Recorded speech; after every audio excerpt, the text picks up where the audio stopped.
This is what it's like right now in Tampa. I am right in the middle of the area that is most expected to be impacted, and I am not in the eye.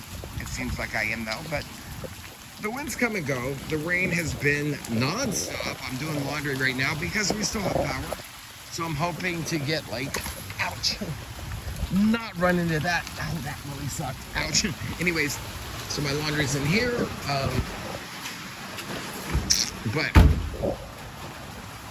the wind is picked up here and there. It's not really bad yet. I would say it's probably topped out at 50 miles an hour.